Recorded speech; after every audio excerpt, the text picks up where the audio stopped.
people, tell the people, he has risen, the stone has moved. Hallelujah.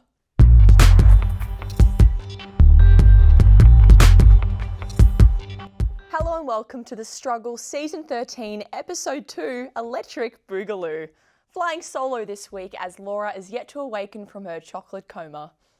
Today on the show, it's not all fun and games as our correspondents continue to fight through the jungle of tear-jerking, soul-crushing news that makes this show so great. Off to money matters now. Let's take a look at finance, where rising cocoa prices have hit a 20-year high, coinciding with Easter. Chocolate factory. With us tonight is The Struggle's resident finance bro, the self-proclaimed Wolf of Collins Street, Dick Hicksley. Good to be here. Gotta say, shout out to Dad for getting me my own panel. So what investment tips about cocoa can you share tonight? All I can say to you is buy. As you said, Molly, the price of chocolate is way up. Shortage of supply, maybe the child slaves unionised or something. Basically, chocolate is going to be really expensive. Cocoa has tripled in price in the past 12 months. Fortunately, now that it's Easter Monday, big players like Coles, Big W, Woolworths and Cadbury, what I like to call the Australian Snack Exchange, are selling off their chockies at a discounted price because Easter demand is over. Then, Tasmanian Premier by a hair, Jeremy Rockcliffe promised to build the world's largest chocolate fountain. So what I'm thinking, right, is I buy all the chocolate real cheap today, then sell it to him really expensive. Because 1,000 kilos of flowing chocolate sure sounds like demand to me. Wait a minute. So your plan is to supply chocolate for a fountain that's meant to revitalise Tasmania, which is going to be connected to a pre-existing chocolate factory? It's a simplification, but essentially, yeah. Buy chocolate, sell chocolate to Jeremy Rocky Roadcliffe, and then buy in a big bag to put the money in. You know chocolate expires within 2 years, and this fountain isn't projected to be finished until 2026. I've got to call my dad. Oh. Well, wasn't that an interview that we aired? Now, here at The Struggle, we care about gay people. We've even hired a few for diversity quota-related reasons. So when we heard that conversion therapy was banned in New South Wales, we toast through a kiki. To give a local queer journalist a platform, we've invited back our girls, gays and theys correspondent to yip-yap about the slay news. That is right, LGBTs. The last relevant state just banned conversion therapy. Now, I've got mixed feelings about this. We all know that these conversion camps provided higher hookup rates than Grindr. Straight up though, it's honestly a waste of effort to try to force people to change, especially the queers. Have you ever tried to tell a gay man he can't wear a lace shirt to go grocery shopping? He's not changing that. So what makes you think he's going to stop sucking just because you showed him a Bible? I can give you a list of gays that I would happily let you convert. However, your therapies don't work, so it would be pointless. No tea, no shade, but the fact these conversion camps managed to stay in business this long is kind of impressive. To the disappointment of many, I never went to conversion therapy, but I did get chlamydia from a man, which honestly did more than electroshock therapy ever could. Now, Tasmania is left as the only Australian state where conversion therapy is completely legal.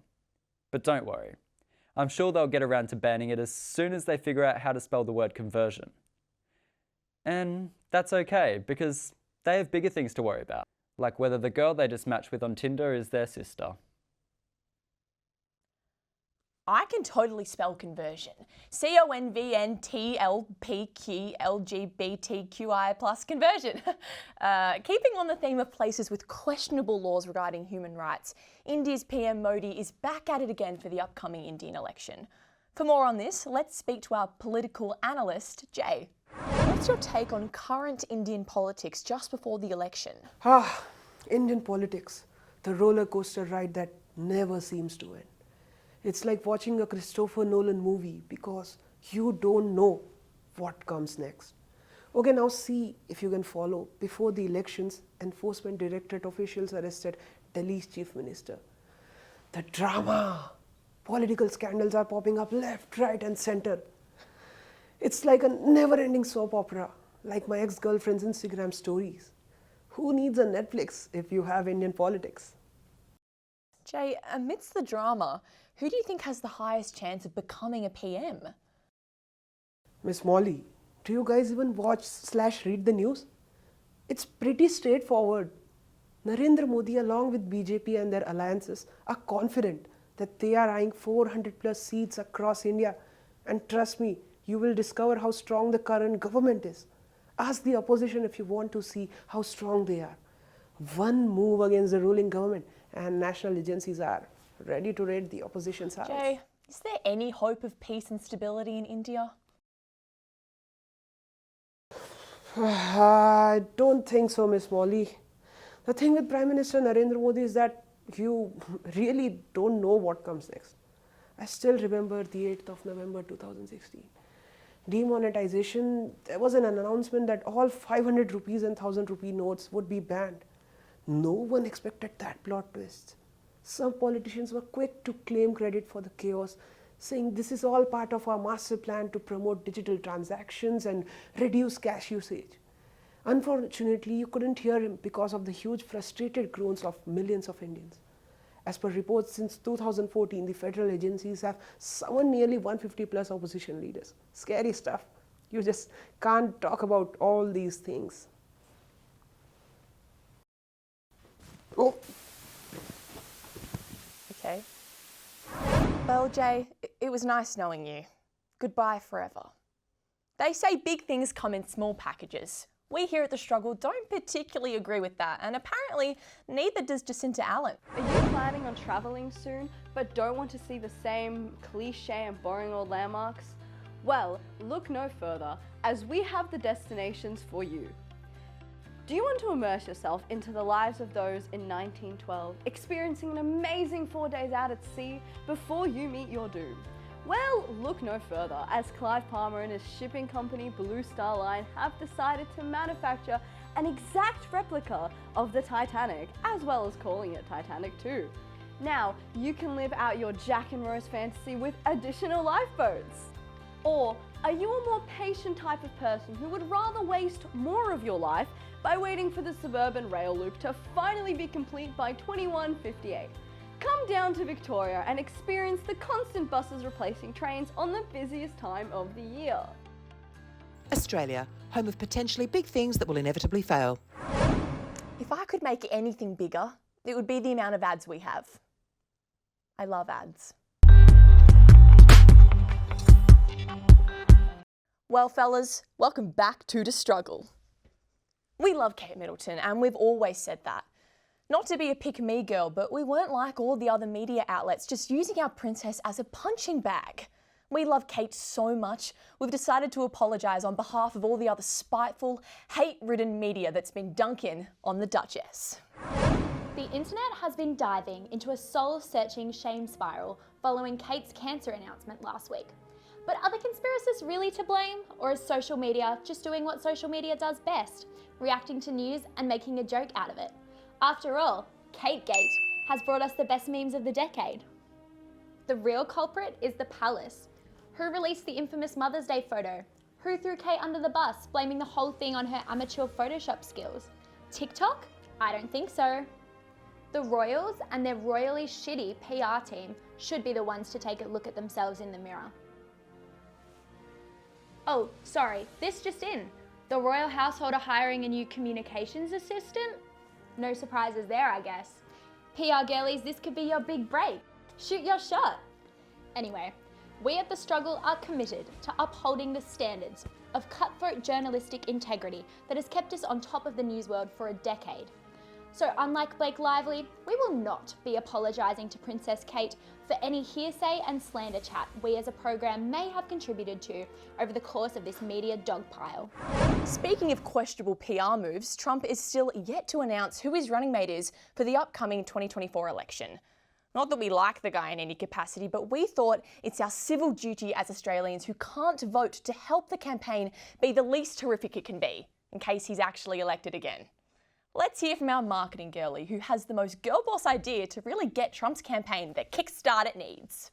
Thank you, Molly. Please, call me Dr. Girlie. That's what Donald does. Mr. Trump has hired a bevy of marketing girlies for his campaign this year. He saw our day in the life TikToks racking up the likes and realised he wanted strategic thinkers like us on his team. Now, being a marketing girly and working for Mr. Trump is no hot girl walk in the park. It's very serious business, which is why we wear very serious blazers and drink a lot of matcha. So anyway, I'm here on community TV in Melbourne to talk about our wish list for Trump's running mates. We have someone in mind and we're trying to manifest it right now. And that person is the one and only, the PR queen herself, the original marketing girly, Kris Jenner. Trump needs a woman, duh. Not since George W. Bush won the presidency in 1988 have more women voted for Republicans. Anyone can Google that. So we started our search in politics. Nikki Haley, Elise Stefanik, Sarah Huckabee Sanders, yada yada yada. But when we came up with the idea to get Kris, well, we thought it was such a genius idea, we brought forward our afternoon Diet Coke by an hour to celebrate. Kris will be great for Trump and the country. With Trump in front of a microphone day in, day out, we need the USA's most prolific spin doctor. Trump says he wants to grab someone's pussy? No problem. Kris releases another daughter's sex tape. Trump says he wants to date his daughter live on TV? Not even an issue. Kris will have Kim engaged in a flash. Trump's deregulation agenda removes the rules that protect America's air and water quality. Who's even watching? Because you just got Krissed, Molly.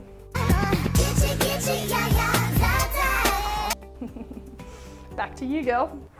Many thanks, Dr. Gurley. I'm sure Kris has nothing better to do than become Vice President. Just another example of Kris pulling off what Kanye tried and failed to do. From one woman in politics to some woman in politics, Tim Wilson. He's run back into the news this week, leaving two Liberal women trampled in his tracks. Earlier this week, I had a chance to sit down with Liberal Party political strategist and bare knuckle boxing promoter, Fordyce St. James. Mr. St. James, welcome to the program. Despite the parliamentary exit of former PM and known father of girls Scott Morrison, many still describe the Liberal Party as having a problem with women. Goldstein elected independent MP Zoe Daniel last time. How do you expect the people of Goldstein to react to the return of Tim Wilson? I believe you me, Mr. Struggle. If the Liberal Party of Australia had a woman problem after Big Tim Wilson walked out of a 300-strong crowd at the Kingston Town Hall, having comprehensively thrashed every female challenger to his title, oh, there isn't one anymore. You mentioned that Mr. Wilson faced some stiff competition in gaining pre-selection for Goldstein. Could you tell us a bit more about getting his spot back? If Mrs. Struggle, by stiff you mean completely inferior and weak, then yes, Mrs. Struggle, Big Tim Wilson did indeed face some mightily stiff competition. The electorate of Goldstein is itself named after the notoriously unelectable Vida Goldstein. So in a sense, Tim is merely continuing a time-honored tradition of liberal exclusion. Yeah, but being the merciful and kindly warrior he is, the Wilsonator graciously allowed for the pre-selection vote to reach a third round before soundly putting his two challengers, Colleen Harkin and Stephanie Hunt, back into the figurative political kitchen. You've now worked closely with Mr. Wilson for a number of years, both as a campaign advisor and personal massage therapist. Does he have a message for the sitting member Zoe Daniel? Zoe, this is your stop sign on the tall way to eternity. We started in pre-selection, and we will continue to walk through every woman who stands in Tim's way, one by one, until we reach you. You, Miss Daniel. Every time you look around, you're gonna see Tim behind you. Every time you close your eyes to sleep, you're going to remember his terrible grin. The fire. Oh yes, the fire, Miss Daniel. Welcome to your worst nightmare. Fordyce St. James, thanks for joining us. Now, what's white and beloved by the wealthy? If you said men, you're not wrong. But we're talking about women right now. And cocaine. The AFLW has truly joined the boys in the big league with their very own drug scandal. Another win for feminism. For more on this, let's hear from our drugs expert, Louise Toomey. In sports news this week, we have seen a new drug scandal. However, this one comes with undertones of feminism and equality. Two AFLW players were caught with cocaine this week, Alexia Hamilton and Paige Shepherd from the Sydney Swans. This breaking news is a story that shows a very positive shift in the status of women's sport. In a breakthrough moment, how extraordinary is it that as women AFL players they can actually afford the cocaine?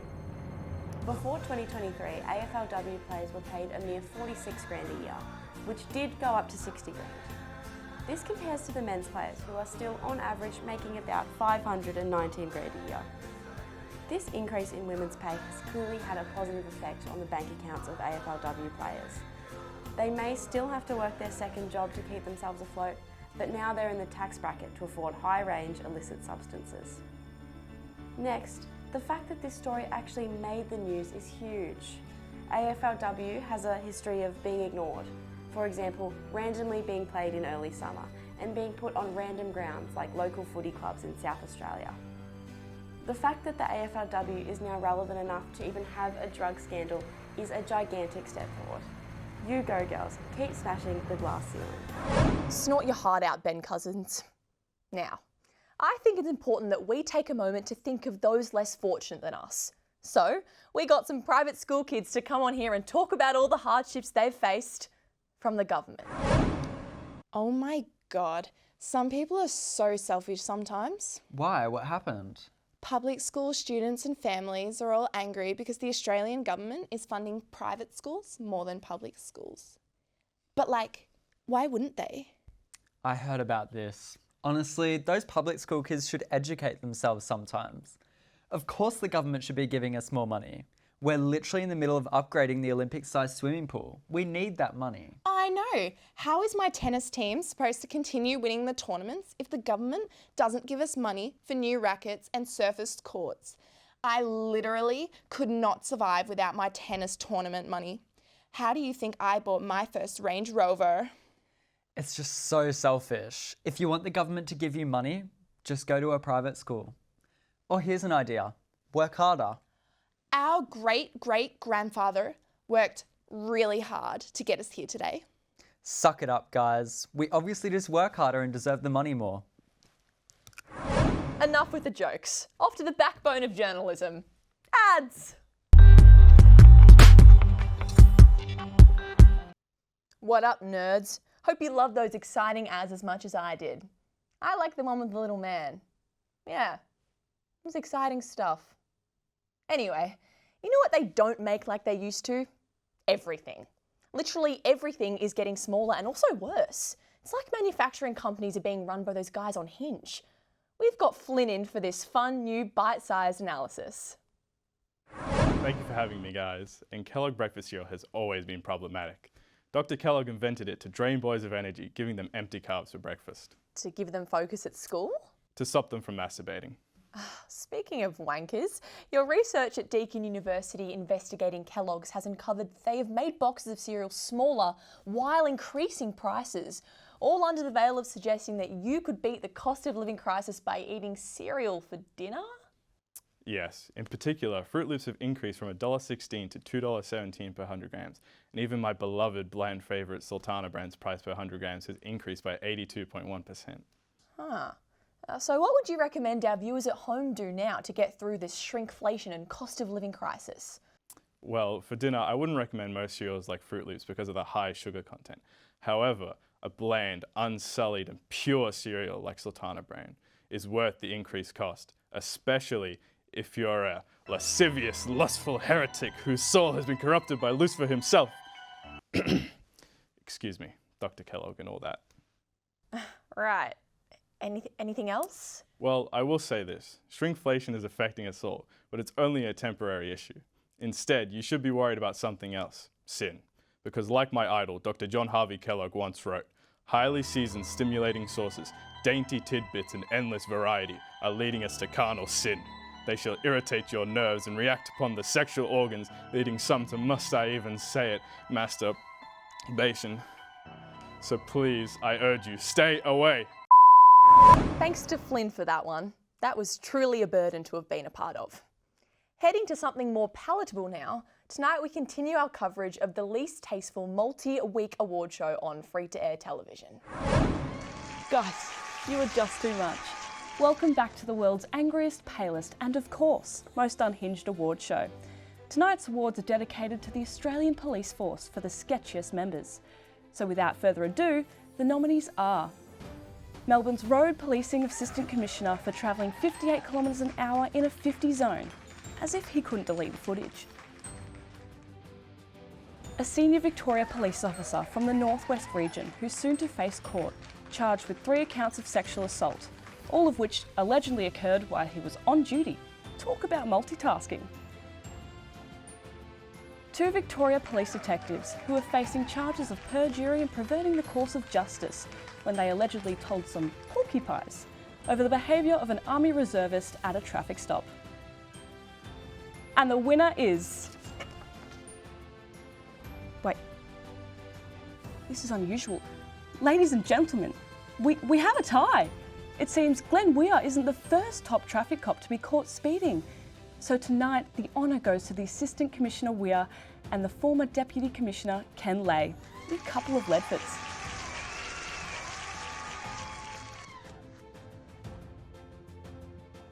This award means the absolute world to us. After continuously fronting road safety campaigns, urging Victorians to slow down, speeding in a 50 zone was liberating. I just want to extend a special thanks to former Police Commissioner Simon Overland for keeping quiet about my offence until after the Christmas period, as to not distract from my Take Care on the Roads campaign. Thank you so much. Oh my God. Fantastic work, boys. I'm wearing blue tonight to show my support for the cause.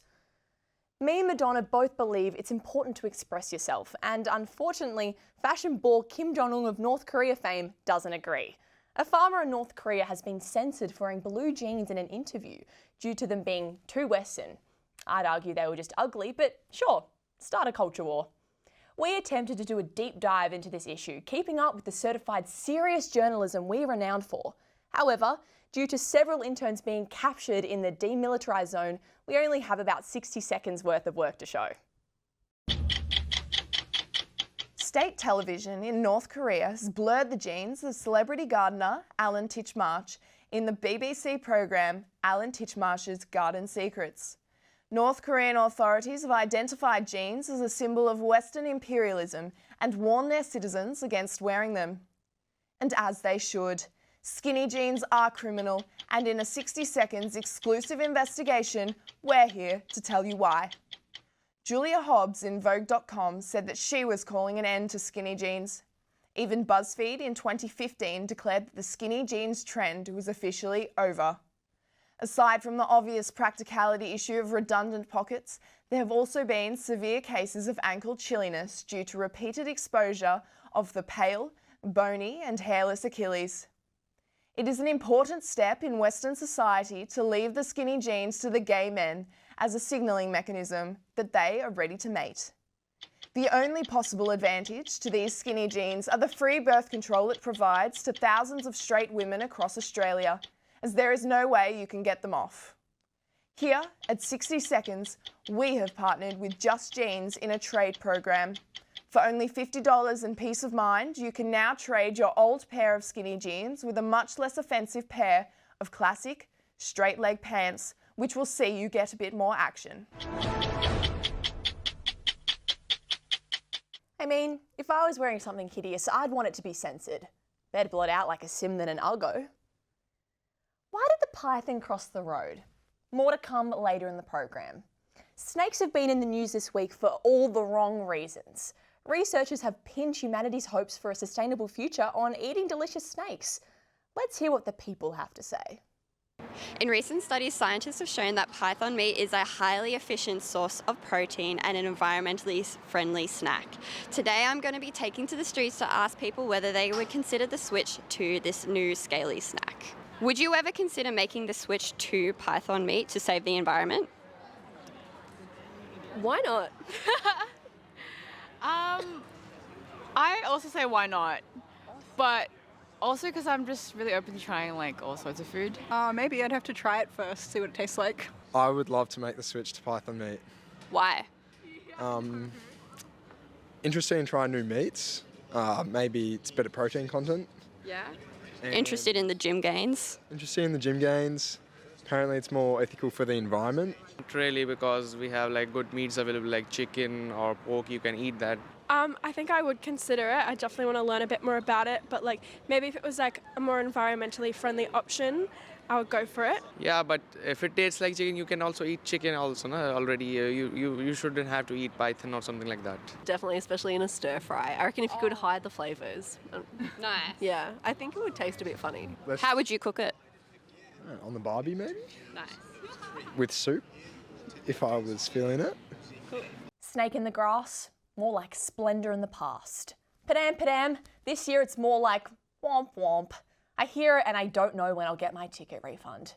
Our Miss Kylie Minogue has broken hearts up and down the East Coast with the cancellation of the iconic music and strip search festival, Splendour in the Grass. Do you know the opinion that everyone is dying to hear? That of a 60-year-old, blue-blooded, red-nosed, talkback radio host like John Paul Plums. Cancel culture has gone too far this time. The woke left has once again destroyed traditional Australia values and cancelled a core part of this nation's identity.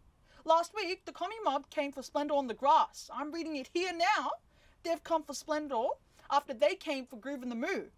I mean, how many festivals are there now that they've gone on a witch hunt for? First it was people, now it's festivals. How far will this go? It's going to be democracy or Australia itself next. Nothing is safe anymore.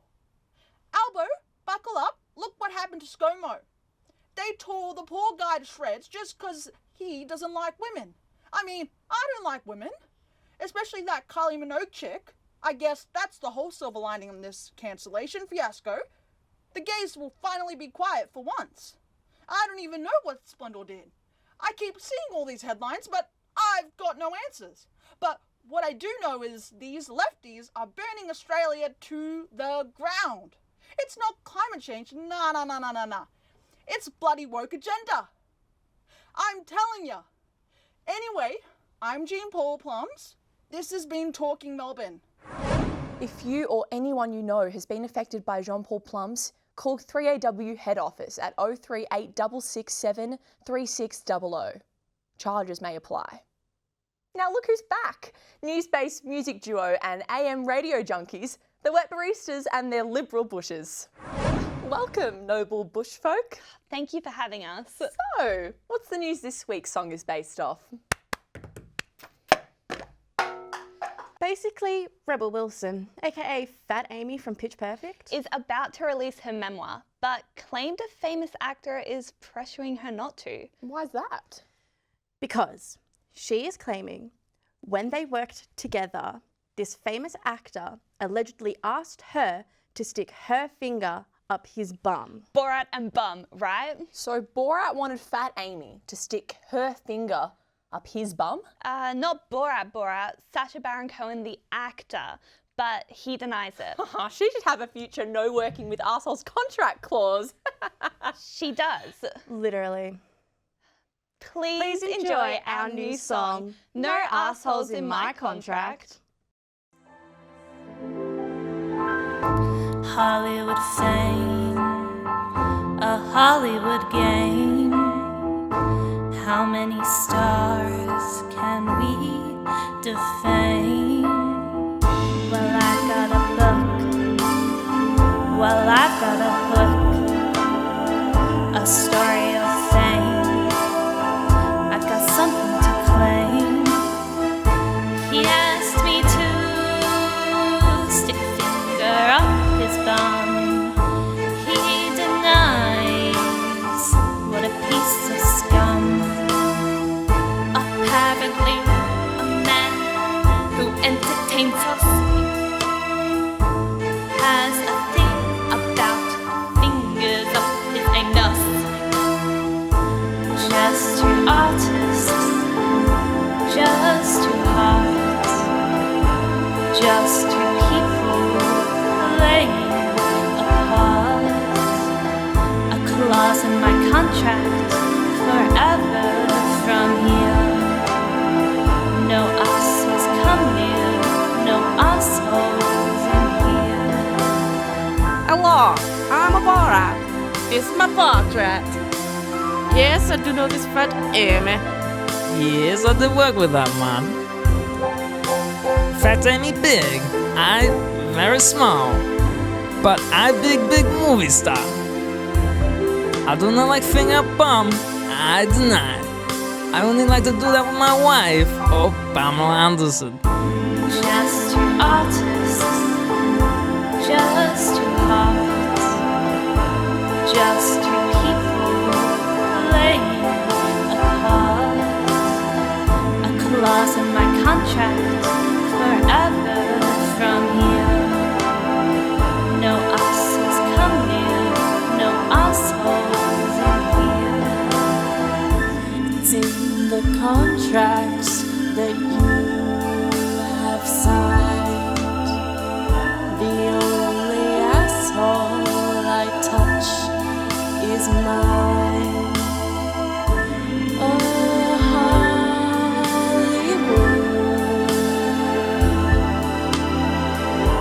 Time to rebel an asshole from hell. A book that will sell. Look no further than chapter 23 and how this movie star wants my hand up his ass. Very nice.